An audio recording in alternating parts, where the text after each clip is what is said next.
Alice without Just Flo, and Archie Bunker's Archie without Edith. Without Edith, yeah. Yeah, I mean, and then they killed her off. The premise though of Maude, Maude and Edith were first cousins. Oh, I know. That was the premise. Yeah, that's why. You don't have to tell me. I'm sorry, I forgot who I was talking to.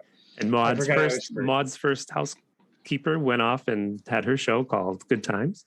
Good Times, Florida. Except that was quite a commute for her from Chicago to Tuckahoe every day. Right. They never did quite explain that one, did they? It's the SETI BIMCO Show with your hosts, John and Tim. They film this podcast in black and white because they think it's artsy.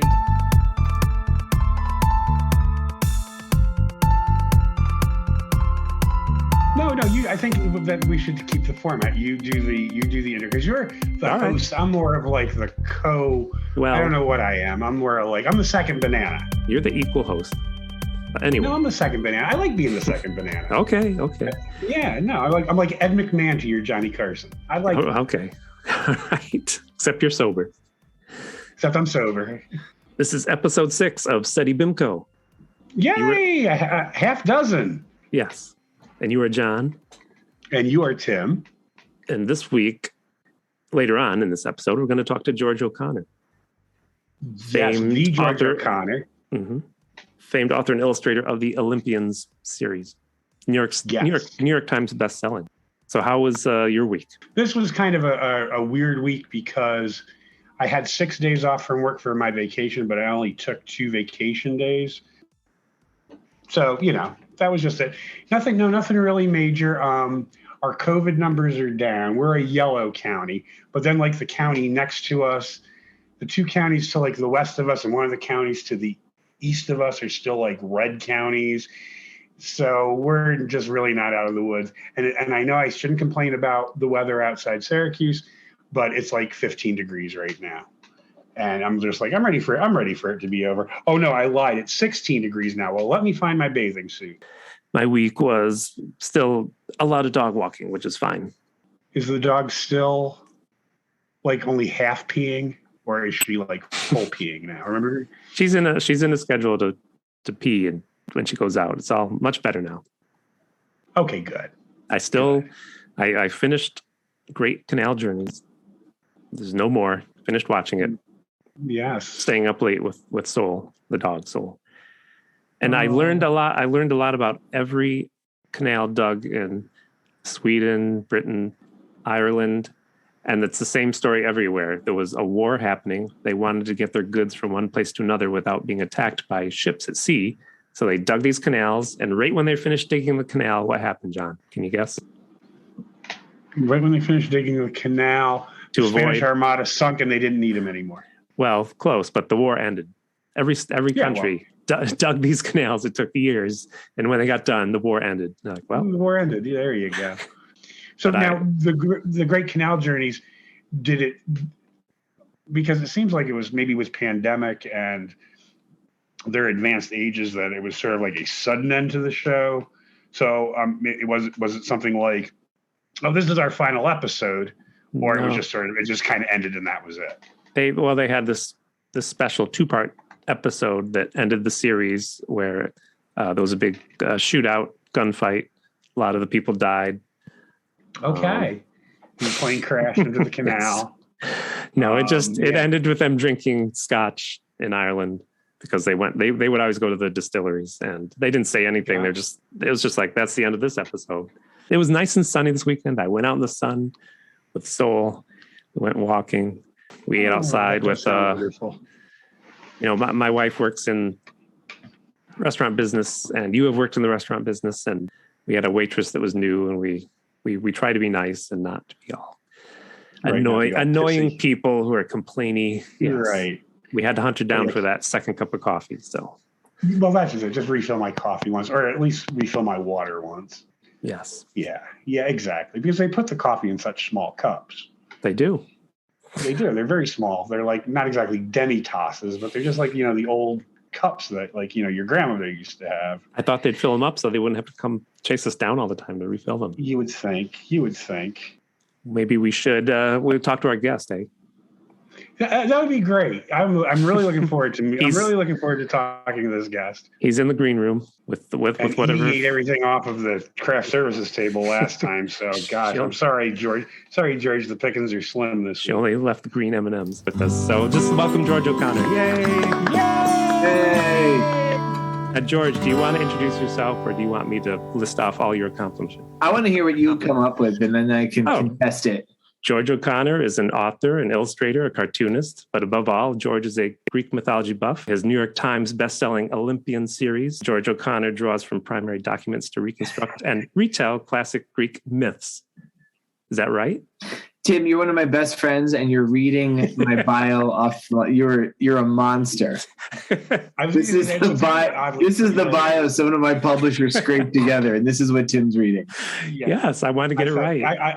I thought either Tim wrote that bio or he's just co-opting, I believe is the word they use. They're like co-opting, which is another word for steal. No, it's on. You made a little effort to change a few words at the beginning, but it was a very little effort. It's on your website, George. Oh, so maybe I wrote it. I don't know. Probably not. I don't think I wrote it. Yeah. Hi, everybody. I'm George O'Connor. I am, like Tim said, I'm a writer, an illustrator, a cartoonist. I live in Brooklyn. I have 5 cats, and it's pretty much me. That's pretty much all I got going on. You got jawbones in your backyard. True story. I had 3 jawbones in my backyard. I live in Brooklyn in a brownstone. There's really no access to my backyard. 3 deer jawbones. One of them just disappeared. Wow. We don't know what happened to it. I mean, that means some sort of, well, here's the ideal situation. Some sort of mammal, like a squirrel or a rat, hauled one of those off and left it in somebody else's backyard. And they're like, where the hell did this jawbone come from? And it's been like a murder mystery for them ever since. But it's a deer jawbone. It's pretty big. They should be able to tell. How I handle a deer jawbone as rats, I'm thinking. That's true. I don't think it's rats, though. I honestly think it's a squirrel. Because I've actually seen, peering out my window, I've seen a squirrel just like going to town on these things. They just chew on it. They apparently like the calcium or the little murderers. It's hard to tell. Yeah. Oh, they'll eat anything. Okay. John, when I told John you're into Greek mythology, John's like, well, I'm a Greek mythology buff too. Like he was ready to challenge your knowledge of Greek mythology. Oh, no. Now you're putting words in my mouth, Tim. I said, I love Greek mythology. Oh, okay. And he was buff because he's, you guys can't see this. John is in a word swole. Right. He's got a rippling physique. He's also naked. I've been polite, not trying to say anything about it. Well, I'm wearing a loincloth, Right. I mean, as one does. Totally.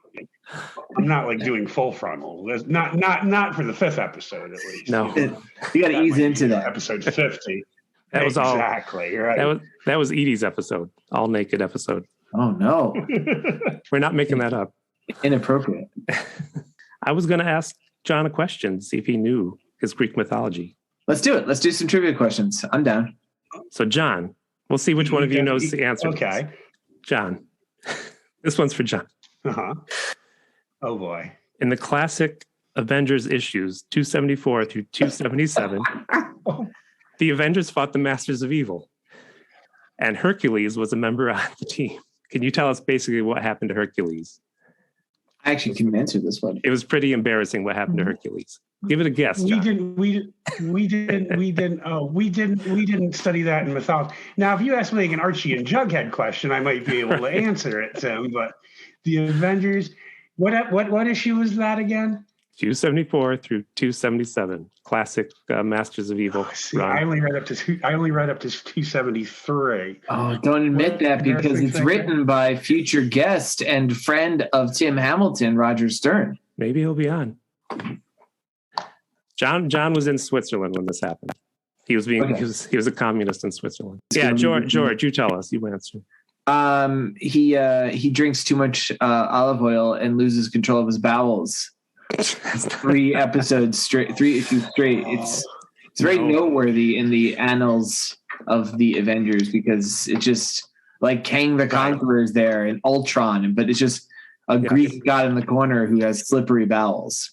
Yes. No, he gets beaten and he gets super drunk. Yes. And then he shows up and he disregards the leadership of the female chairperson, the Wasp, because he's sexist. And he barrels into the mansion, which has been taken over by Baron Zemo II and his Masters of Evil, who beat him into a coma. This is kind of his worst moment. Sorry, John. Wow. Adapt that to the screen, Disney. I mean, who would play Hercules? I mean, just imagine that. Like, that would be like a good 15 minutes of a big drunk actor being pummeled by brutes. It'd be yeah. Yeah, I don't know who played that. John Cena? He looks weird. Yeah, he's too big. He's weird veins on his right arm, too. It's like he blew out all the veins in his arm. It's very weird. Take a look at it, everybody. Could they steal Jason Momoa from the DC universe? I don't know. Probably a rule against that. As you can see behind George, he's got every Marvel action figure. No, that's actually my Masters of the Universe. Oh, it's too far away to see. If I were a child at George's house, I was explaining this to John, I wouldn't know what to do. Run upstairs, ask the fireman if I could ride in his fire truck, play with the Marvel action figures in your office. Wait, can we just establish the reason why he said that? That's not a weird euphemism, everybody. No. But my upstairs neighbor is in fact a fireman. Yes. Who does not have a truck on the second floor of the house. That'd be weird. Yeah. Or go to the basement and play with the Legos. But you had us over, and we have a friend who has children, and they also were like very sad they couldn't touch the action figures. These are collector's items. These are not for kids. I honestly don't know that these things are. Well, no, they are. Never mind. The ones behind me might not be graded for kids to play with them. They're too delicate because they're fancy. John's like me. He knows nothing about He-Man, Masters of the Universe. No. My brother used to watch He-Man all the time. Your brother. Oh, your younger brother. Oh, John, I was going to do this. Can I, before we hear your high school story? Yes. Can I told John, you have a podcast called Hypothetical Island where you ask people. Yes. Which island they would like to live on, depending on the circumstances. There have been various ones where should I give the little pitch for it real quick? You can, yeah. Yeah. So Tim and I were sort of studio mates for many years, but we're actually studio mates next to each other. We're both comic artists, but we pretty much were very rarely in the same room. We're in the state next to each other. His studio went through various names: Drawbridge, Deep Six, Sadness Pile. There was a few others. Mine went through several names, but the name we eventually stuck with was Hypothetical Island, because as we would be drawing, we would just, you talk, because it occupies different parts of your brains. It's very easy to draw and talk at the same time. And I would make up hypothetical island scenarios where basically the idea was you were on a cruise ship that would sink equidistant between two islands, both equally capable of supporting human life, but there would be some drastic difference. Like a very easy one would be like, one island is inhabited by vampires, one island is inhabited by a werewolf. So which island do you swim to? Right. And with the demise of the studio, myself and one of my former studio mates, Riley Brown, cartoonist as well, we created a podcast we just celebrated our 1-year anniversary. The Hypothetical Podcast, where we, it's crazy, right? We're up to I think as of this recording, I think I've posted episode 54.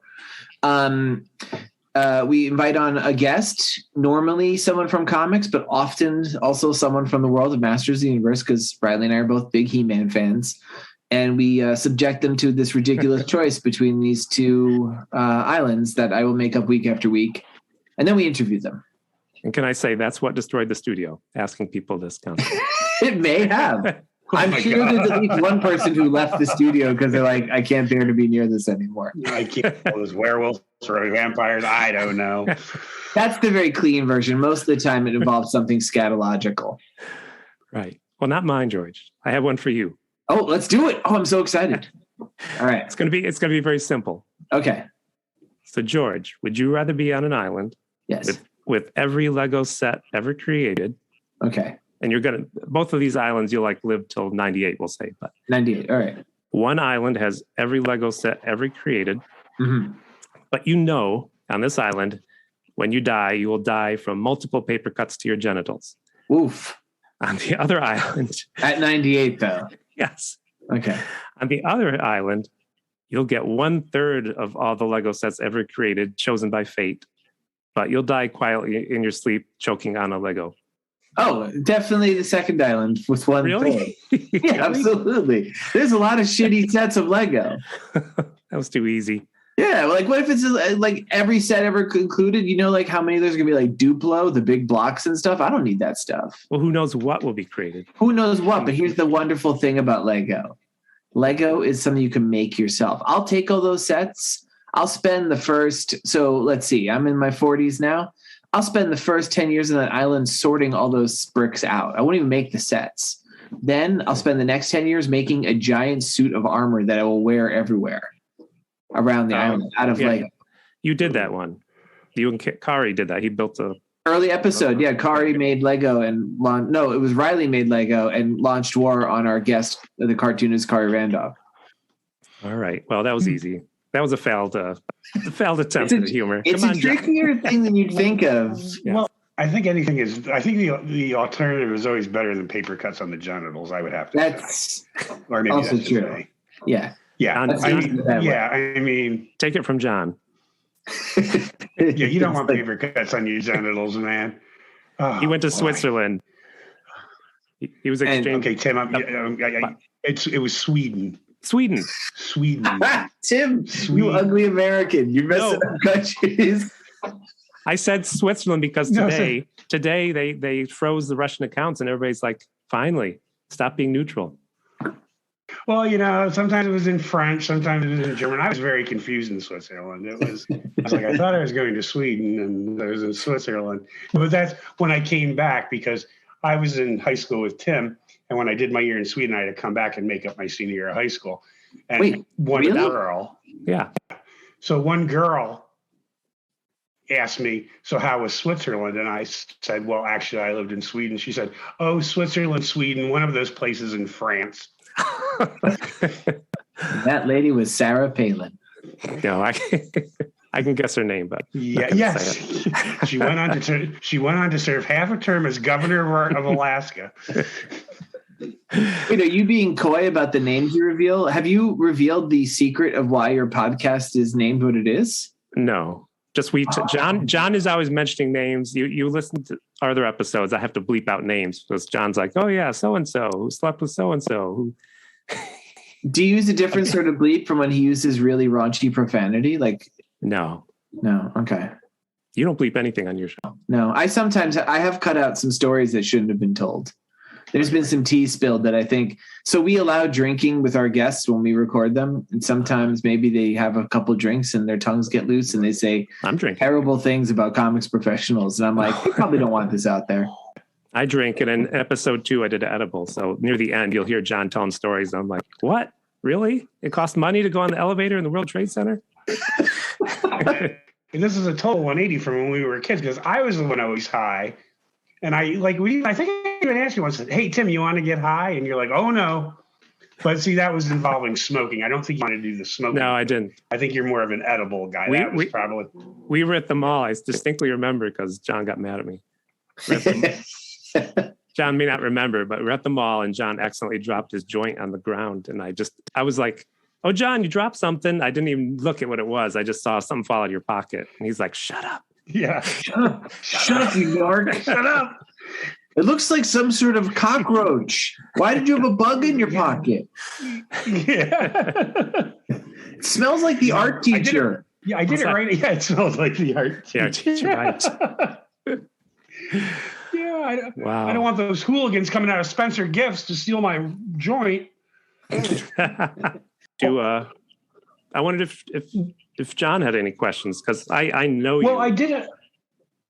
Okay. I just ahead. had some questions because the way I see it is, I'm thinking, I try to get people to talk about what their current work is because you want to come on here. You're doing us a favor, and I'd like to give the guests the opportunity to maybe plug something. Ooh. But I was reading about your Olympian series. And I believe the next one is Dionysus. Is that the next one that's going to be coming out, or has it come out?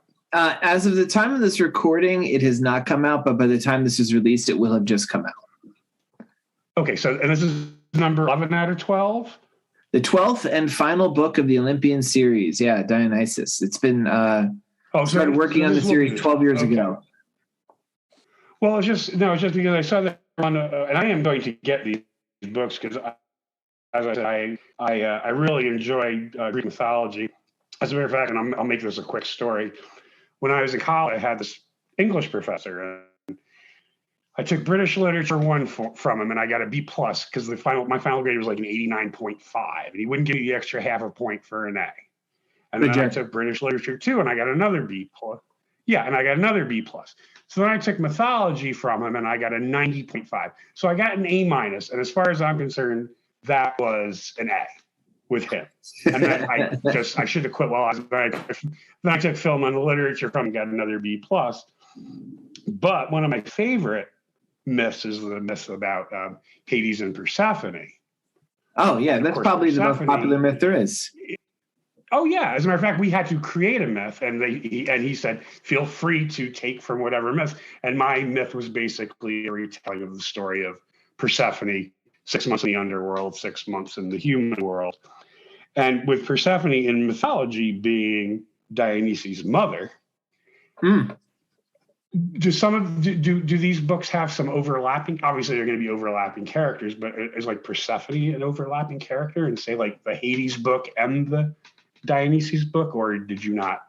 No, so the Olympian series is very modular, where you could read each one separately, but it all does tie together. And I inspired by like the Marvel comics of my youth, I wanted to make one coherent set of continuity throughout. So I did, like, Greek mythology doesn't have a Bible per se. Each region had its own stories. And for instance, the version of the Dionysus story where his mother is Persephone, that's actually kind of that wasn't the main version, so to speak. In most versions of the myth, he is born of a mortal woman named Semele, and his father is Zeus. Okay. It's kind of like the later versions related to the mystery religions, where he's born as Zagreus and then he's reborn, where Persephone's his mother and his dad is Zeus, and then Persephone's Zeus's daughter. There's extra incest in there, even for Greek stuff. I didn't tell that. Yeah. That's a little. Zeus was like everybody's father, unless it was Apollo. When Apollo wasn't sleeping with boys, it's just so hard to keep track of them all. Apollo was like the original bisexual. Well, he and Dionysus and Zeus. Yeah, Zeus has the male lover Ganymede, who he. Wait, what did you say, Tim? Well, I read your description of the Dionysus book, and I feel like as soon as it enters the state of Texas, they're just going to burn it. Man, I just did an interview earlier today with the Boston Globe, and they brought that right up. So Dionysus is trans, huh? I'm like, yeah. And I'm like, oh, this is interesting. This might be a thing. And of course, that's Boston. They were very supportive. But I am supposed to be doing appearances down in Texas. And I'm like, I don't. Uh-oh. Yeah. Yeah. Because Dionysus, in the versions of the myths that I spotlighted on, is raised as a girl at first. And after Semele, there's basically Hera tricks Semele. Semele's immortal, not immortal, like I said. And she tricks her into asking to see Zeus's true form. And a human can't take the true form of a god. And Semele's incinerated. And there's like a little nubbins left over. Zeus takes that. That's Dionysus, who's, he's got God's sperm in him, so he's tougher. And Zeus brings him to age in his thigh. He gives birth from his thigh to Dionysus. And Dionysus is a girl, and raised by Semele's sister, Ino. But then a madness comes upon Ino's husband, and Ino's husband murders the whole family except for baby Dionysus, who Hermes secrets away. And then Dionysus becomes a boy and is raised by satyrs. Wow. It's very complicated. Wow. But yeah, so it's gonna, This sounds epic. I should read some of these books. Yeah. No, he knows I've read them. This isn't the new one. This book isn't out yet. I think you'll be okay in Tennessee as long as apparently there's no mouse nudity in it. Right. Yes. That's weird because all the mice I draw always have little pants on. There you go. So you should be fine. You should be fine in Tennessee then. Right. It's time time to visit the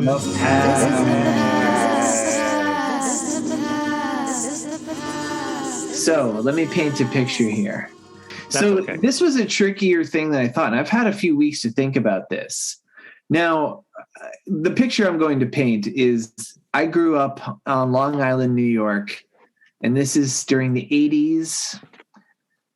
Sometimes this is set during the late 80s. This is me in high school. I wore black head to toe every day. I had long hair. I tied it back in a ponytail. I would wear a lot of black turtlenecks. Wow. Wore like black beetle boots. I was a very, I was a very sensitive guy. My identity was I was the sensitive artist, right? Right. I was going to say nobody was shocked when you became an artist. Yeah. Well, it was always known I was the artist, but we're all a result of, we're all the things that feed into us, making us grow up and where we're from. Long Island was not a place I fit in at. I was very much a square peg in a round hole there. A lot of the people, I think in general back on my time there, and I know that there was a lot of people who would pick on me and stuff, but I don't have a lot of specific memories of it. I was actually speaking with my girlfriend about this. She's like, you tend to let things like that, like you tend to make jokes of them and let them slide off you. And I feel like I might have done that, where a lot of the trauma wasn't specific. Like I don't have I have, if we were talking not high school, Tim can tell you, I have so many almost shitting myself in public stories that are humiliating, but they don't really take place during high school. Like I wasn't like a loose bottomed guy yet then. But Loose bottom. You weren't drinking all that olive oil. I wasn't just chugging olive oil and just jumping up and down, see what happened. So it's just a lot of stuff where like, I just remember not fitting in and just kind of like hating being there and not wanting to get but then none of them is epic. I wanted to tell a story that had like good quality, that was going to like really, grab your listeners and be memorable. And I do have a story. It's not embarrassing as much as it is interesting, but it feeds out of this. And I think you need to understand my place in the ecosystem of my school for this to go. So like I said, round peg, square hole, or whatever when I said before, just so people know, I am straight, but my reputation around school from what I was was widely assumed to be gay. And I received a lot of, I could call it gay bashing, but that maybe makes it sound more severe than it was. But it was just like, I was called homo or queer a lot. I definitely, got punched once or twice by people who are jerks. You mean was this the usual high school just calling you gay, or did people like think, oh, he is actually gay? Well, okay, I do have a mini story. This is the one I was going to tell. There's just not enough. This is a kind of traumatic story. This is the first one that came to mind for me. So, like I said, I'm straight. I like girls, but I'm also like this kind of like, I'm a nerdy artist guy. And I'm a pretty gregarious person now, but that's something I kind of didn't always have. Sometimes with some people I could be very friendly, but sometimes I just kind of really shut up because I felt like I was surrounded by people who hated me. I was an honor school kid, and there was like almost no other art school kids at all. I should say, like my school, like I was like, George is the artist and George is the only artist. So I kind of like would group onto other groups. I hung out with the honor kids a lot. I hung out with like the drama kids, like the kids who acted and stuff. And so one day after school, I was hanging out making a banner for like some play or something. They would often enlist me to do those things. Right. And I think I was a junior, or I may have been a senior at this point. I was definitely an upperclassman.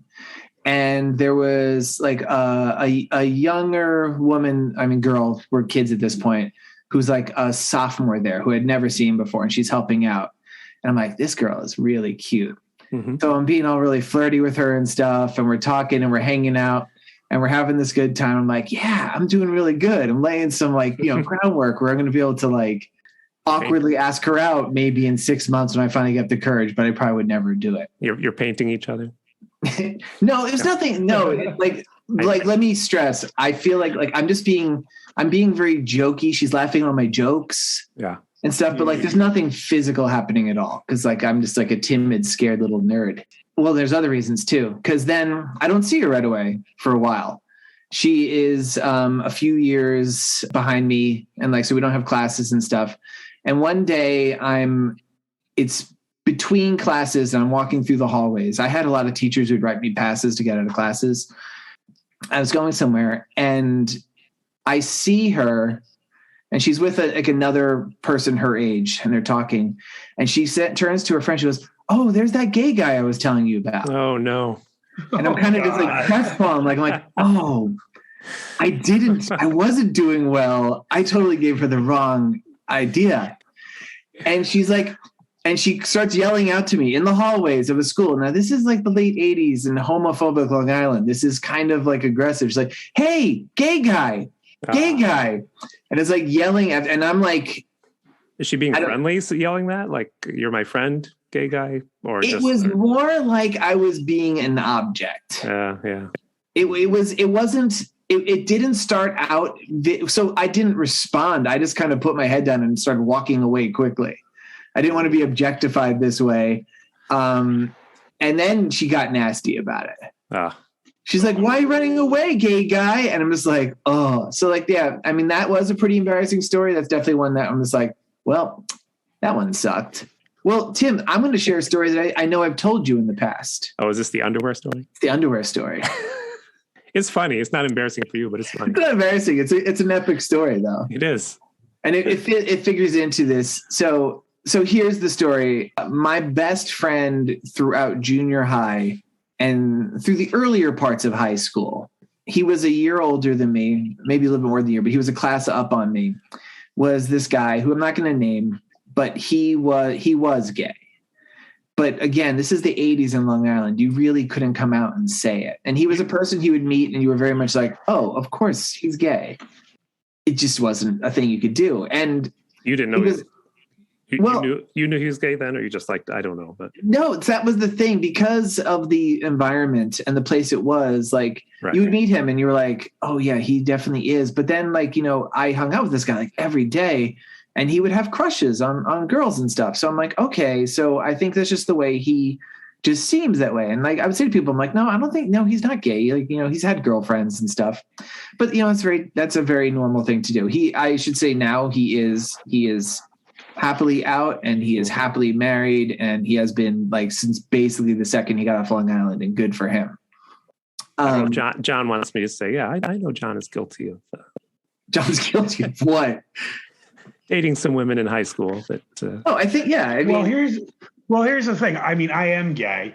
The thing about that is, if I knew then what I know now, I have had so many women. I have seen so many sets of tits in my life.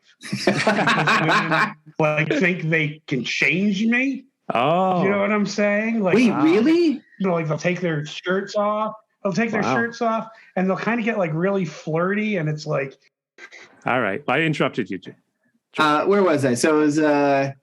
So this guy was my best friend. Like, we would hang out pretty much every single day. And like, a lot of your friendship then was determined by the people you grew up near. I grew up near a lot of kids who were like the bad kids who smoke and drank. And this guy lived just like 3 doors down from me. And he was like the guy we got into comics together. We did all he was like my nerd buddy, because I was a nerd. And he was like an older nerd. He was a cooler nerd too. But there wasn't much this was before we could drive. So this actually might not be even if this is high school, it's early high school, because he was able to drive, pretty early on. So summer, there wasn't a lot to do. You were kind of limited by like where you could walk to. We were stuck in this suburban development in the middle of Long Island. And the only things to do, especially when you're a little bit younger, was there was a big tract of undeveloped woods nearby where we lived. We called it the Wilson Woods because it went off of Wilson Avenue. Mm-hmm. And you just kind of go in there, and like people would like leave cars there, and you could smash up cars, and people leave fridges there, and you could smash up fridges, and there was just like weird stuff you'd find, and like people would go there and drink and whatever. It was just the place to go hang out. And I remember this was when we were getting a little bit old to be doing that. Mm-hmm. And it was just this one summer. And one day we're over his place and he's just like, hey, let's go to the Wilson Woods. I'm like, okay, yeah, we haven't done that for a while. Why not? So we walk over to the woods. We're walking through the woods. There's an area where people would, like I mentioned, would leave cars. We're looking to see if there's any cars to smash up. There's an area where people would put appliances. We're kind of like smashing up that. And my friend kind of wanders off the path, which is a little weird. Mm-hmm. Like this was a forest. There's big trees. There was like ferns everywhere. For whatever reason, we wouldn't go in the ferns much, but he did this time. So that's where Sasquatch hangs out. That's where, and then he was attacked by a Sasquatch. It was all over the news. That's how we found out Bigfoot was real, because my friend was killed by Bigfoot. So he wanders off a little bit into the ferns and he's like, George, I found a package. I'm like, what? He's like, yeah, come over. And we go over there and there's this like bundle that's like wrapped up in like tape and paper. It's like been put there. And I'm like, oh my gosh, you think it's drugs or something? Cause like, people did like, there's a lot of druggies and stuff in there. There was like meth people. There was some people there that you shouldn't have been seeing. Right. I'm like, oh, that's really weird. He's like, let's open it up. I'm like, okay. So we open it up and it's a bunch of pairs of underwear, like men's underwear, like a bunch of. Right. Are they new and clean? That's my. Yeah, they're in good shape. They're like boxers.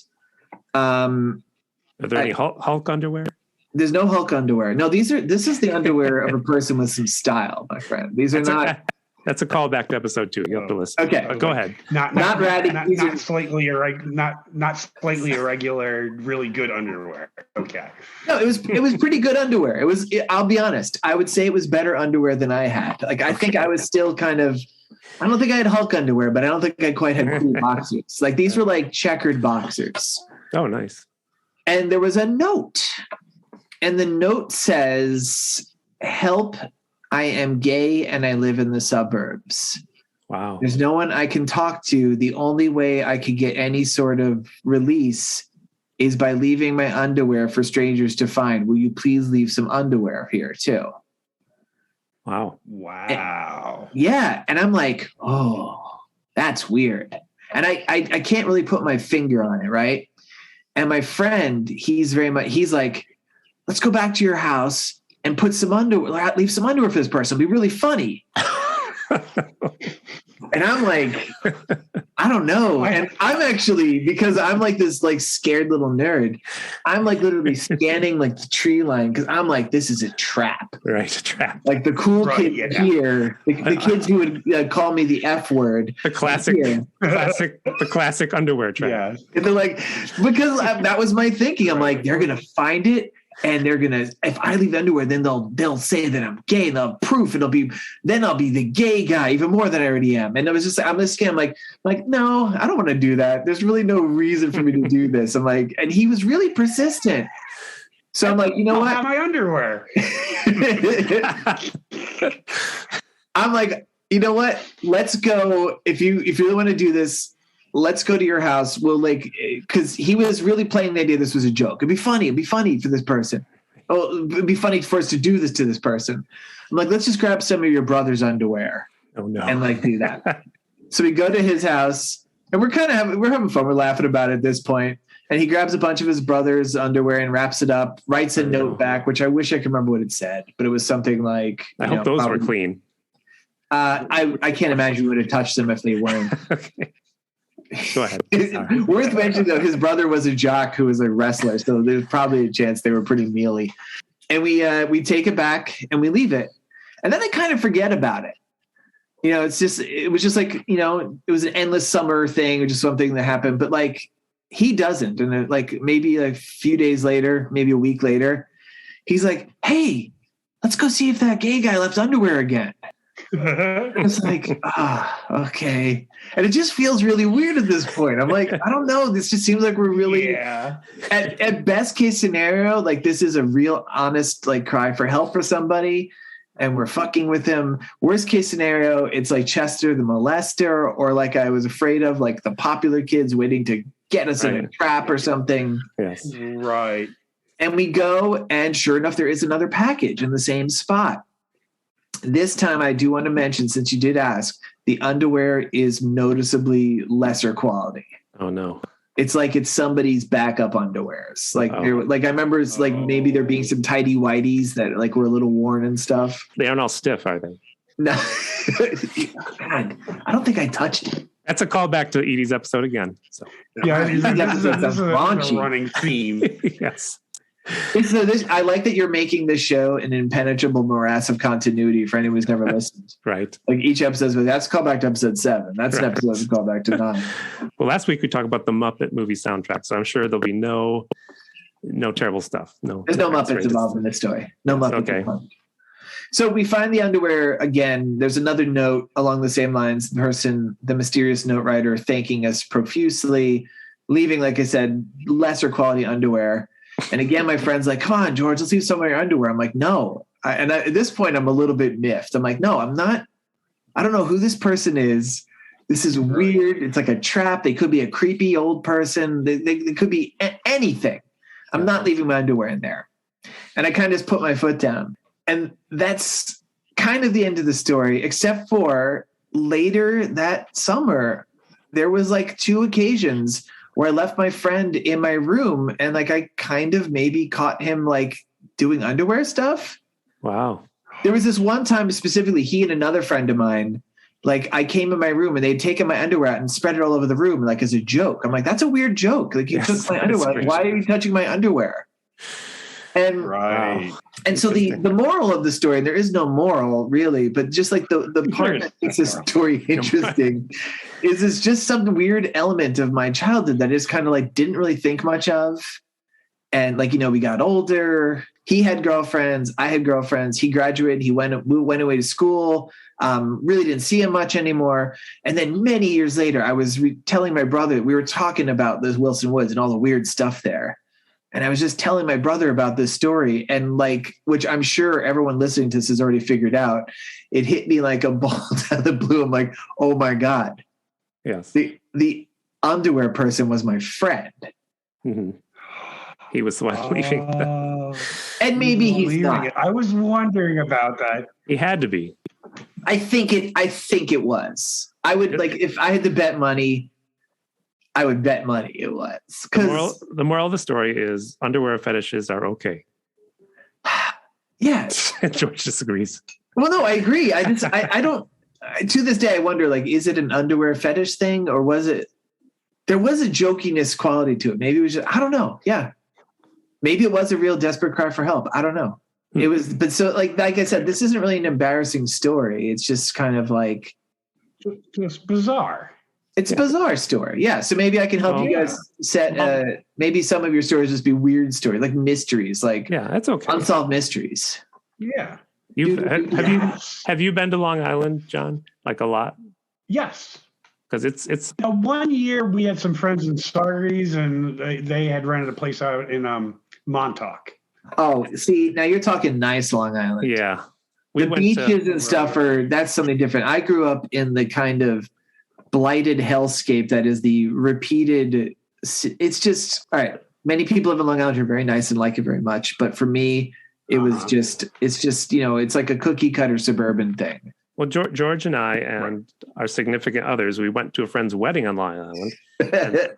Also in a nice area, though. Was it nice? Because we got an Uber, and the Uber driver spent most of his time looking at us in the back seat, not the road. He stopped at every intersection, whether it was a red light or not. Remember this? Remember him? Yeah, he was terrifying. He kept saying, yeah, my son, he's on drugs. It destroyed his marriage. And he was acting like he was not, like he was on drugs. Like he was driving 30 miles an hour everywhere, no matter what the speed limit was. Like I said, stopping at every intersection. Oh, man, that was traumatic. Yeah. Staring at us, not the road. And he wasn't fazed when I told him about my high volume of Neanderthal DNA. I was like, come on, you must be on drugs. I got to snap you out of it. So he didn't care. He just cared about the story about his kid. His kid was on drugs, adult kid, and it ruined his marriage. And I was wondering, is this your kid or is this you're talking about? Man, that's the nice thing about storytelling, right? A story could be about more things than just what the story you're telling. There's lessons to be learned. Yeah. That guy was on drugs. Yeah. The underwear thief was closer than I knew. It all comes together. It all comes together. He just wanted your underwear. But Yeah, that aside was, from that, my high school experience, it was just me waiting to. Yeah, I was even going through like early drug and alcohol stuff, and like there's nothing like that was unique enough to tell. Like drinking too much vodka and puking. To this day, I still don't really drink vodka because of that. Yeah, for a lot of years I couldn't drink scotch, and then I actually had scotch that didn't come out of a plastic bottle, and it wasn't half bad. I was just, parents were too strict in high school, so I didn't do any of that. Maybe I told George that came home from high school, and I had my first instance of what George was talking about. I came home and I was like, oh my God, I got to get to the toilet. Something's going on. And ate too many tater tots at lunchtime. I don't know. I sat down and had the painful diarrhea, whatever. And somebody was ringing our front doorbell. And John may remember, if you come to our house, you just come to the back door. No one comes to the front door. So I'm like, right, that's the paper boy. I don't care. But they kept ringing it and ringing it. So I put myself together, like, okay, I got to wipe myself off, get up. And as soon as I came out of the bathroom, which was near the back door kitchen, my mom walks in and she's like, why wouldn't you open the door? And I'm like, what? That was you? She's like, yeah, the car had to go to the garage and my coworker dropped me off and I just came to the front door and like nobody had keys to the front door even. And then she sniffs the air. She goes, were you smoking pot in here? And, wait, this is from your tater tot diarrhea? Yes. And I started laughing. And she goes, it's not funny if you're smoking pot. It's not funny at all. Diarrhea? I said, no. I was in the bathroom. That's what you say. No, mom, I was just masturbating. Yes, God. I should have said. I was masturbating to a picture of Jesus, okay? And then she told my dad, and I said, well, I'm laughing again. I don't know if they believe me. Yeah, Tim, I don't know if I believe you either. It's like... I said, John Kelly was here. It was John. He was doing it. Yeah. Yeah. Everybody blamed me for everything. No, John was a Actually, good kid. people think I didn't. Yeah. My parents said, you weren't doing this like John Kelly was. Why aren't you as good as John Kelly? That's actually what they said to me once. See, I was actually the one smoking. See, I was actually smoking pot at the time. Yeah, you were under a bridge freebasing. I mean, should we trade shit stories now? I don't know if John has one. I'll tell you the reason why. A shit story? Yeah. I'm a gay man. You don't think I have shit stories, Tim? What?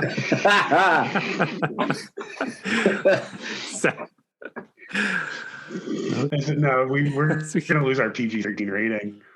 The MPAA is going to come back with an NC-17, and nobody's going to listen to us. You just got to own up to the explicit content. It's just the way it's done. I think the reason this is my origin here. I think the reason why the bathroom stuff didn't happen till later in life is because of my high school. They removed the doors off of every stall Ours too. In the bathroom. Ours Yep. too. So if you had to shit, you had to shit out in the public like a monster. Mm-hmm. I mean, there was like the bathroom were like, yeah. So that wasn't doable, especially if you were somebody who was lower. I mean, maybe if you were like the biggest guy in school, you could just sit there and like just stare at people as you're pinching off a loaf. But I couldn't. I never crapped in high school. I never did. Yeah, it was. I never did either. Well, I mean, talk about that's subhuman. That's like prison experiment shit. Like, why would they do that? They're trying to break our spirit. I know that they said it was because the kids would smoke behind it. So the kids smoke. Right. So I had the bowels of steel back then because it wouldn't matter how bad I had to go. There was no way it was possible. I'd rather run into the woods and shit like a bear. Yeah. Shit like a squirrel, shit like a deer jawbone stealing squirrel than to use the bathroom. John does the callback. Nice. Yes, callbacks. The key to yes and. This is your producer, Miss Lee. Please stop telling poop stories. I can avoid the poop stories by saying that we had a roller skating rink in our town. It was the only thing to do on Saturday. And one Saturday, my parents were like, you're going roller skating with these other friends. I knew them. I wasn't aware. I never roller skated before. And they're like, you're going roller skating because we're going to do something else. You're getting out of here. Your parents are getting busy. No, they're going to do something. We're going to play a naked tickle fight. But I was, introverted kind of nerdy art guy like George was. And so they dropped me off there with my friends. I get my skates. I'm like, I have no idea how to skate. So my first ploy was, I'm going to spend a half hour lacing up these laces because they got to be laced up tight to skate, right? So I did that. I'm like, I think I'm ready. And then I grabbed the railing. I said, I'll go get something to drink. I'll spend a half hour getting over to the concession stand. So I got a soda and sat down like, I got to drink this before I skate. So can you guess what happens after I drink the soda? You gotta pee. I gotta pee. Oh, I assumed you shot yourself. Yeah, I shot myself. I'm allergic to Pepsi. And I scooted over to the bathroom. You scooted. And I looked in there and the doors were open just like in high school. And in my mind, since I couldn't skate very well. In my mind, I thought if I stand in front of the toilet and try to pee, I'm going to slip and smash my genitals against the porcelain bowl. Wait. And I just turned around and went back out. And I'm like, how much time do I have left here? Oh, no, another hour. And I basically peed my pants. And so I put on my, I put my coat back on. I had dark jeans on and no one noticed. I put my coat on. You were in college? Yes, I was in college. Yes. Yes. I just taken acid. Wow, wait, you were so afraid of banging your junk on the force. I'd be more afraid because I'm on wheels that the force of my mighty piss would propel me backward Right. into whatever is behind me. This was third grade. Wow, but you got away with it, or you think you were like it was the perfect crime, but like No, my friends would have said something. The jeans were dark, and I put my coat. I had when you're a kid, you have that big coat, puffy coat. yeah, but didn't you stink? I got home. I guess you didn't eat asparagus that day. Nope. No asparagus. Kids stink in third grade. Come on. That's right. Yeah, nobody can tell the It's just difference. that. Everybody smells like piss in third grade. Yes. Well, I appreciate you being here, George. I appreciate your time and I appreciate you all having me. George. So your fun story. I say it was a pleasure to meet you. yeah, pleasure meeting you too. And I'm relieved to see you're not just Tim wearing a fake mustache, or more likely a cardboard cutout of Tim wearing a fake mustache that he was kind of moving the mouth on off camera, doing a voice. No, I would cut someone's face off in like Cannibal Lecter. Just do it Ed Gein style. Yes. Well, bird. Nice. Good stuff, Galapagos. Can I give plugs? Sure. If you enjoy my storytelling, you can hear inane things like this all the time, every week on the Hypothetical Island podcast, which I do with my friend and former studio mate, Riley Brown. You can pick up my book series, Olympians, just about everywhere. Like I said, the new book has just come out, Dionysus, the New God, the 12th and final volume. And you can see me on Instagram at the George O'Connor, where I sometimes put pictures of my art and mostly put up pictures of my cats. Yes. Yeah. Very talented artist. Well, thank you. I've never said that. You never have. It's true. You always just kind of go, George. All right, guys. All right. Thanks, George. Nice to meet you, John. Let me know when this goes up, and I will. Nice to meet you, George. I'll spread it all over the world as much as I can. All right. Yay! Bye. Bye. Thank you. Bye. Bye, George. So what are we doing next week? You're the one who's picking it, John. What bygone, forgotten film or album? How about the TV special from 1978 called Ringo, starring Ringo Starr? Lots of big names in this one. Sounds interesting. It's no ABBA the movie, but it's pretty darn entertaining. But it's on YouTube, right? It is on YouTube, yeah. Well, it's a made-for-TV movie on NBC. Right. And at the time, NBC was putting out like Hello, Larry, Manimal, and Super Train, you know? Oh, my God. I mean, wait, wasn't Manimal's the 80s? Was that the 80s? Well, it was the very early 80s then. Well, it was very, okay. Maybe please never pick Manimal. We can all right. Okay. Let's get out of here before we talk about Manimal. Before we talk about Manimal, okay, we'll stop now. All right. Well, I gotta say, you can follow us on Twitter at SEDDYBIM, which is SEDDYBIM.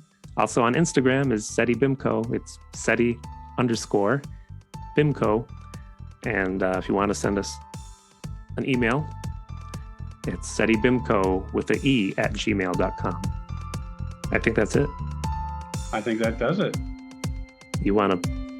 Yeah, that's it. All right. Yeah. I'll see you that was next week, John. I will see you next week.